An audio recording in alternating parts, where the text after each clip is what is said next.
Hey gamers, if you're ready to go dungeon diving with your deck of creatures, then you might want to check out Wizards & Co. Let's take a look at how this game plays.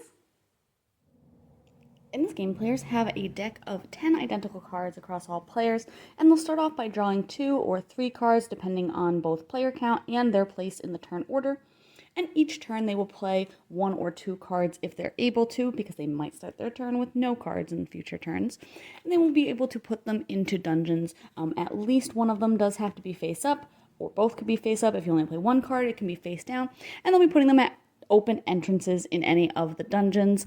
And basically, they're trying to get these gems that are on the dungeon doors here, but that's if that monster will stay at that entrance, because things can get moved around, can get replaced, can get defeated once the dungeon is full, things like that.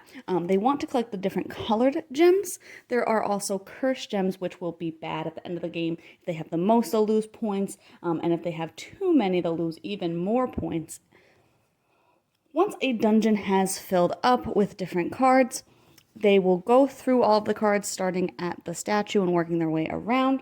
And like I said, things might get destroyed or moved around, things like that. And then once everything has been moved as necessary, all the actions have been taken, players will compare their scores, and the player with the most strength will be able to take one of these rewards here, which are worth various points, as well as have different abilities on them that players can use during the game.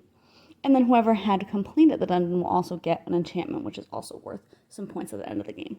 Players will go until they've worked their way through all of the enchantments and can't open up another dungeon. Once all the dungeons are completed, the game will end, and players again will score for their negative curse gems. They'll lose some points for those, and then they'll score for sets of the color gems that they've collected and all of the different reward tiles that they've collected as well, and the player with the most points wins.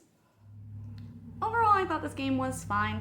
I didn't find a lot of the different actions that interesting on the cards, and a lot of the times, just kind of depending on how players played their cards, especially in lower player count games, I noticed, a lot of the actions didn't even really seem to do much because it was really easy to just avoid putting imps where imps would be kind of stunned or eliminated. So just something like that where a lot of the actions didn't even take place. And again, that could come down to play style as well. So you might have a different experience depending on who or the kind of players that you play with.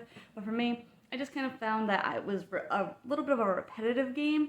And so I didn't really find round after round any more interesting than the last, anything like that. I didn't feel like I was improving or like I was able to do very much more, even when I did collect some of those different reward tiles.